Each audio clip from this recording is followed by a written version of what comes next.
came to Bright Falls with my wife, Alice. Thank you for coming here with me. I thought maybe you could write here. I don't want to hear it! God damn it, Alice! Now, she's missing. Alice? Alice?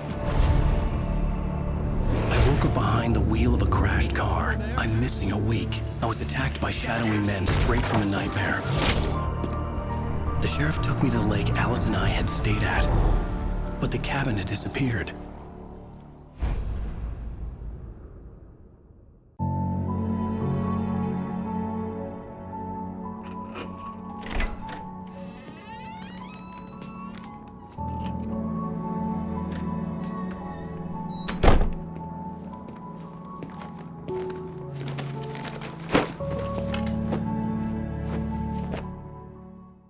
Honey, I'm home. Back here, sweetie. How was it? Worst weather I've ever seen. We have two of these New York flashback scenes in the game, and actually we almost cut them out. And I'm very glad that we were able to keep them in because they are very important to the story that we're telling here. These are the days when the Wakes were actually happy. And we spent so much of the game in danger and in darkness, running around with guns blazing. And also, when we see Wake and Alice together, most of the time they're arguing or at least not being very happy. But these are the days when they were both very, very happy together, and these are the days they long for. In the second flashback sequence, towards the end of the game, you can see the cracks there. They aren't really doing very well anymore. But right now, this one, it was good. Coffee's on. Great, thanks. I'll need it if I'm gonna finish this by tomorrow.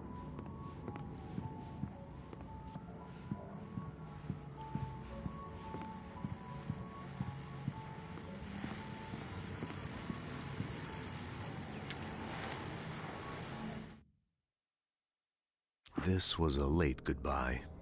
13 years after I'd gotten my revenge, it had finally caught up with me. It had been a long time to bear the pain. My blood painted the snow red. A gruesome slushy dissolved all the scattered painkillers and leisurely dripped down to the sewer, mingling with the bile of the city, becoming one with it. I can see them now, my wife and my baby. Honey, I'm home.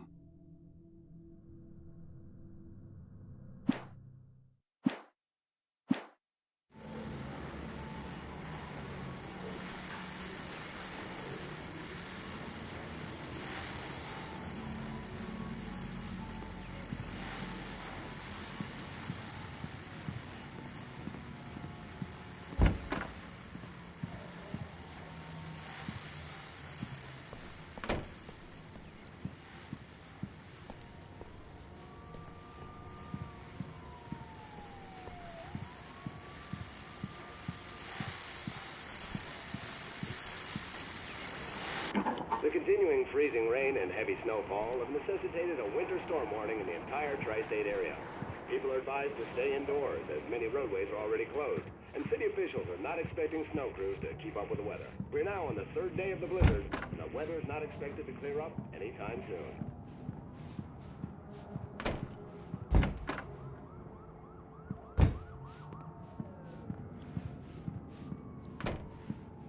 Oh, hey, I just finished those cover mock-ups. They're on your desk. Tell me what you think. No kidding. I didn't think you'd get them done this quickly.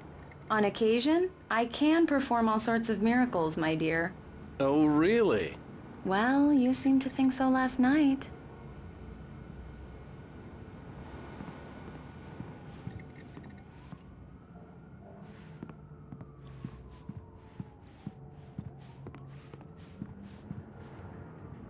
These look really good. Oh, sure, until Barry gets his hands on them. Which, by the way, will happen over my dead body. The last time was the last time. Oh, and speaking of Barry, he called. Alan! Alan, please check the fuse box. I'm right here. I'm on it, honey. Please hurry. I'm right here, baby. I'm fine, I'm fine. Just Honey, get the it's a lights power back on outage. now, I've got the please. flashlight. Okay. Hi. You okay? I'm sorry. It just really spooked me. Don't worry. We'll just break out the candles.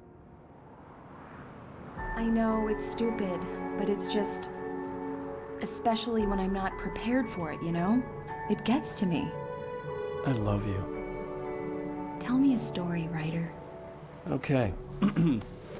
I used to have these nightmares when I was a kid. The dark really spooked me, too. When it got really bad, my mom gave me this old light switch. She called it the clicker. The clicker, huh? Yeah. If I ever got scared of the dark, I could just flip the switch and a magic light would scare the monsters away. Oh, sure. Here it is. Alan. Maybe it'll help you, too.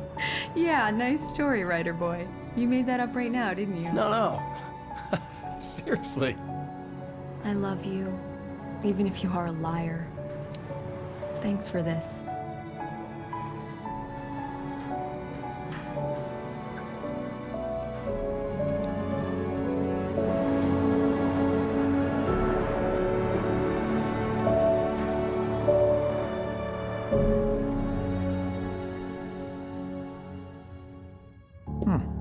How do you feel, Mr. Wake? Any nausea, disorientation, anything like that? Mr. Wake, how are you feeling? I'm okay. My head's fine. I had to lie about my headache and memory loss. He'd send me to a hospital for tests. I couldn't leave without Alice. Very well. I don't think you have a concussion, but you've obviously been through quite a shock. You should take it easy for a couple of days. Thanks. Well then, Mr. Wake, we're done here. If the pain gets any worse or you experience any other symptoms, you should come see me. I'll let you get on with it then. Sarah, Sheriff Breaker, is waiting for you. She's very good at her job. I'm sure she can locate your wife in no time. Doc Nelson was the image of a small-town doctor. Sheriff Breaker had called him to the station to take a look at the cut in my head.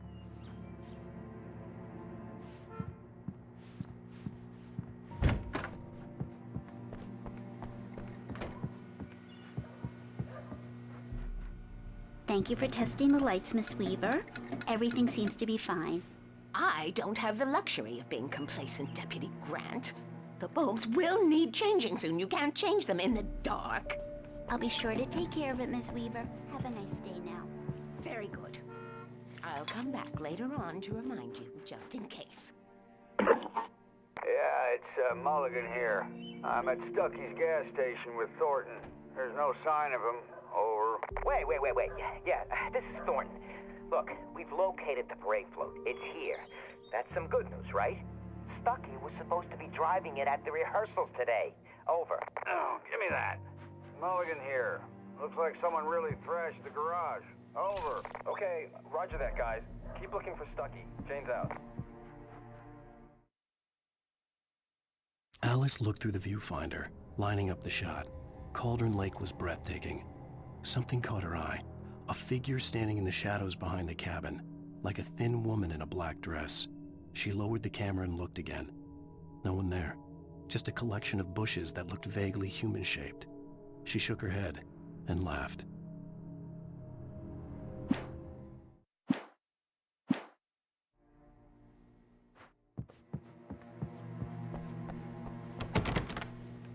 Mr. Wake, the sheriff is waiting for you in her office down the corridor. That was Cynthia Weaver. I guess you can call her the town eccentric. I believe you'll find the sheriff in her office. The editor of the local just newspaper. go down the corridor. But she's focused on, other things these days.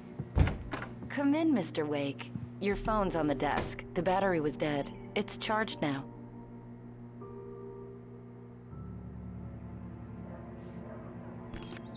Have you started looking for my wife yet? My men are already on it. Now, can you tell me what happened? I'm not sure. I can't remember. We were arguing. I walked out of the cabin. The cabin on Cauldron Lake?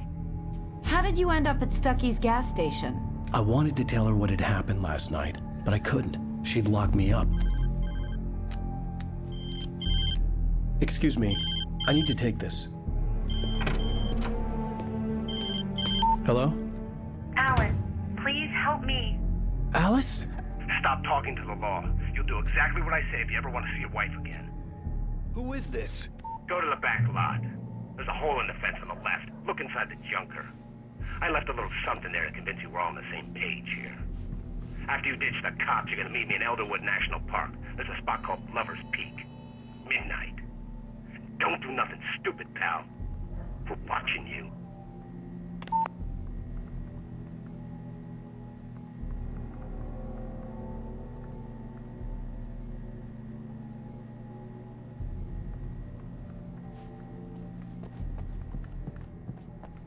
Mr. Wake, can I help you with anything?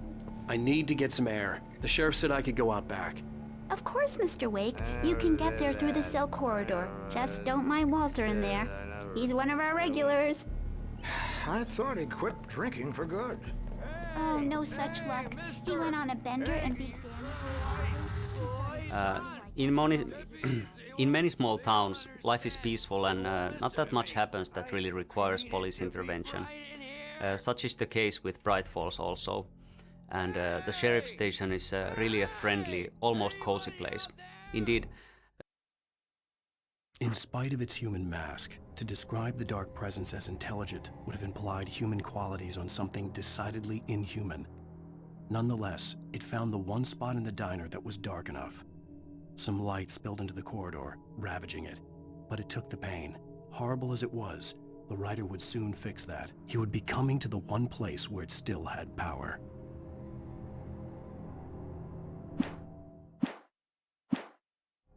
The jail cells are more often used to sober people up than holding anyone for a longer period of time.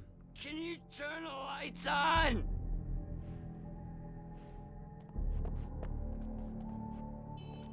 The early morning light hurt my eyes and made my head ache. The man on the phone had said, go through the fence on the left. Well, folks, it's been another long night, and it's about time for me to sign off for a while. God knows I need my beauty sleep. Just one more item before I go. It's been a busy night for the sheriff's department. We've had a few broken windows, even a report of shots fired on Main Street. Deputies Mulligan and Thornton had to deal with two intoxicated young men who were separated.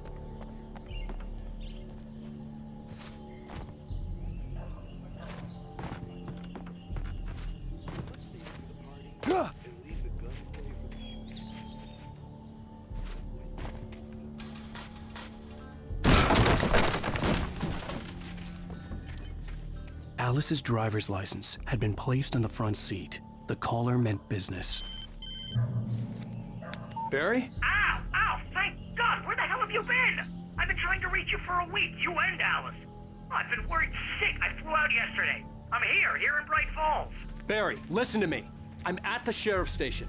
Come and get me. I can't talk now. Ow! What the hell is going on? I had to get the sheriff to let me go. I needed to get to Elderwood National Park to meet Alice's kidnappers.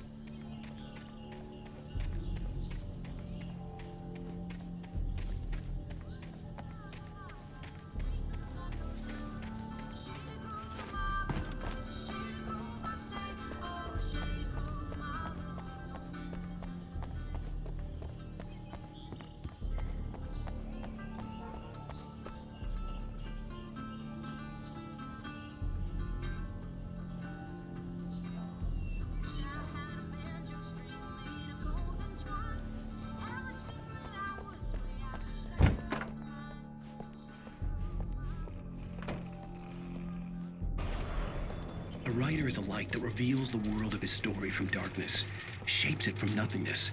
The way a sculptor carves a statue from a block of granite. If I stop, the world I'm making dies. Darkness will reclaim it. It's a long, hard journey into the dark.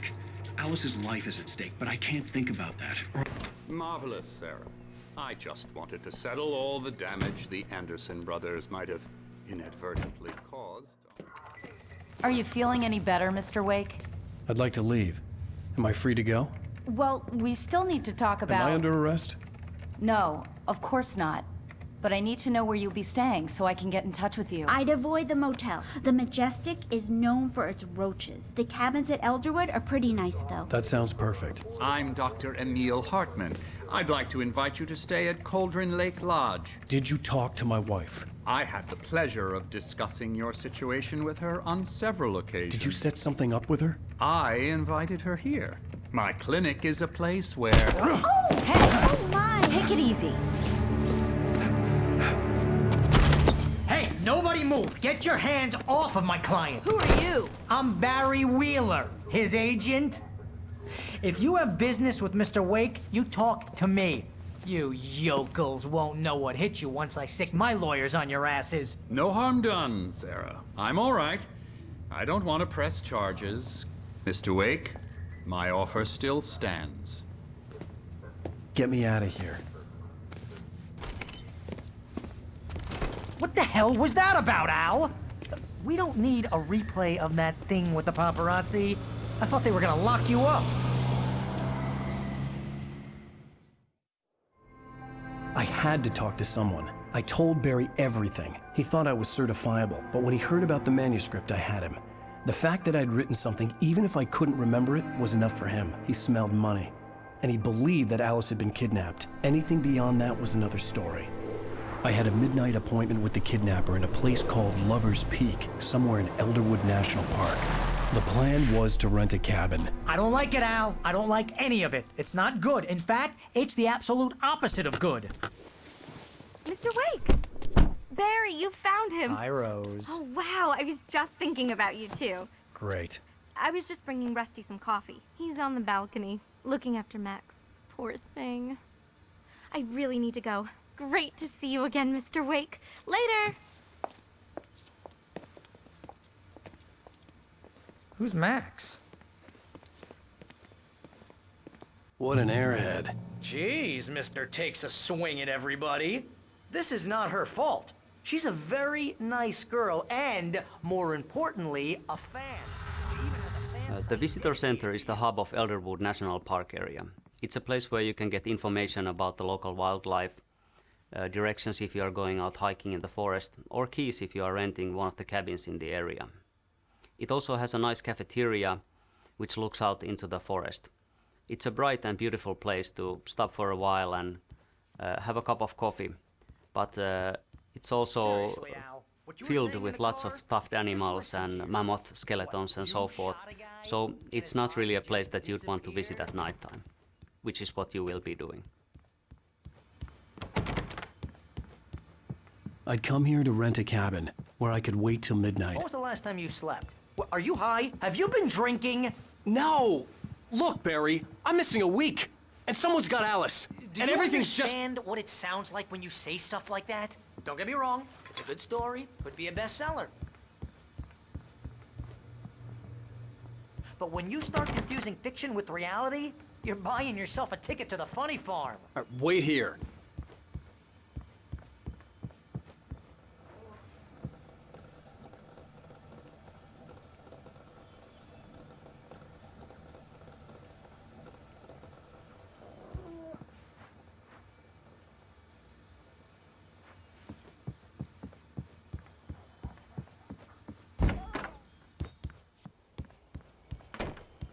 Easy there, boy.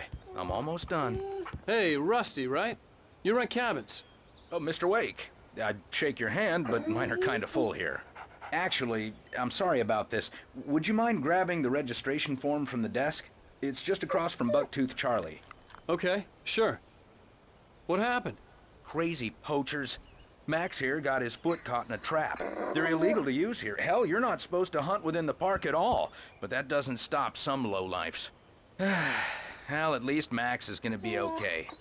He got lucky. Max is still groggy from the shot I gave him, and I'd rather not leave him alone just yet.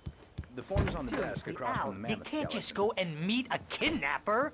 Those situations always end up in disaster. You gotta talk to the cops. She's my wife, and it's my call. Can we talk about this later? No. This whole thing... Listen, you hit your head. I mean, geez, Al, come on. You gotta understand how crazy all this sounds. If you're trying to pull a joke on me, freak me out, it's working. Ha ha, let's have a laugh on Barry. Well, you had me going there real funny, Al. You can quit it now.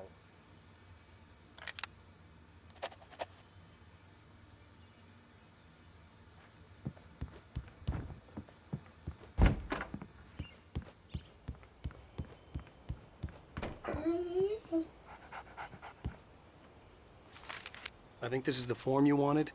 And here are the keys. Okay, you're all set, Mr. Wake. Glad to have you staying here. Thanks. Can you tell me how to get to Lover's Peak? Oh, sure. It's at the end of the nature trail. Just follow the paths, you'll get to it eventually. It's an easy walk. Nice spot, too. If you have any trouble finding it, just keep your eyes on the radio mast. It's right below that. Oh, and hey, if you take a walk in the woods, watch your steps so you don't end up like Max. I guess I'm a little worried. We got a bunch of campers out there we haven't heard from. It's not like these people are on a schedule, but with the traps, well, you know. I just don't want any trouble. Right, thanks. Look, Al, you're asking me to believe that you shot a dude who went poof into thin air, a guy who was bulletproof until you pointed a flashlight at him. You hear that from people who end up spending time...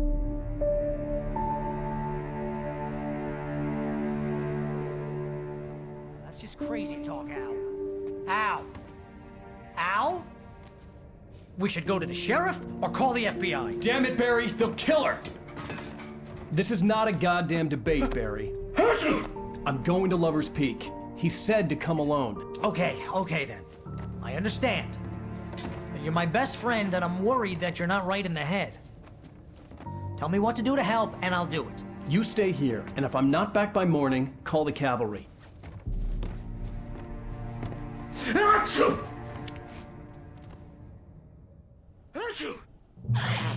Just be careful with the natives, Al. These yokels are dangerous. Everybody hates a tourist, or it'll be Deliverance all over again. Barry is a very funny character to write, and frankly, a big part of that is Fred Berman, who does Barry's voice. And he's a cool guy because it doesn't matter how stupid the thing I write is, he actually always makes it sound good. He would just always find the right tone for Barry and sort of make him human even though he's saying something completely idiotic. Barry's a clown, of course, and you know, you could call him a greedy little weasel and you wouldn't be far off from the truth. But at the same time, he's a loyal friend and he's smarter than he lets on. And, you know, he's got the flaming eye of Mordor, so, you know, that goes a long way.